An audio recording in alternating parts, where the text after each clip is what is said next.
So how does this little grain then stack up nutritionally? Well, it's pretty powerful stuff, I've got to say. We could probably consume about a tablespoonful of chia. You wouldn't want to have too much more in your daily diet. So that's what I've got here.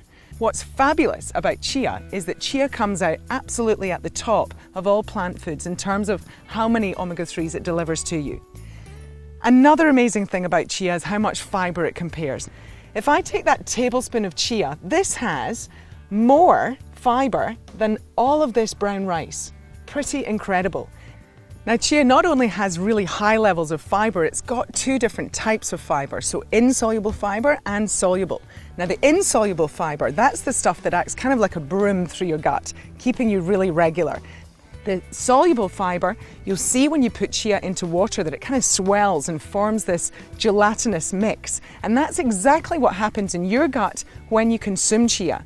And now that gelatinous mix slows down the digestion of the carbohydrates in your food. It slows down, therefore, the absorption of those carbohydrates, helping you to stay full for longer, helping to slow down your blood glucose response. So many fantastic aspects of the fibre in chia. So what about antioxidants?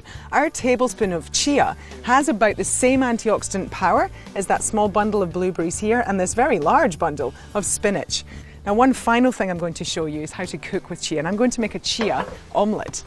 And I'm going to put just about a teaspoonful into my egg mix, whisk it up with a fork, and we're going to let those chia seeds sit for about 10 minutes. And just as I said, they'll swell up in water. Those seeds are going to swell up in the egg mix.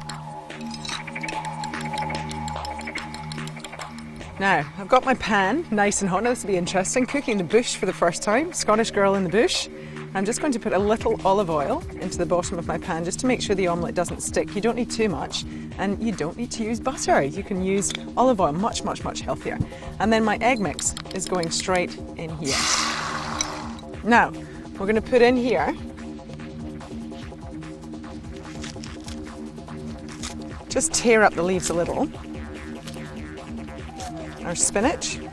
Everybody always asks me about, is it okay to eat cheese? Well, you know what? My advice is to use a really strong cheese like the feta I'm using here.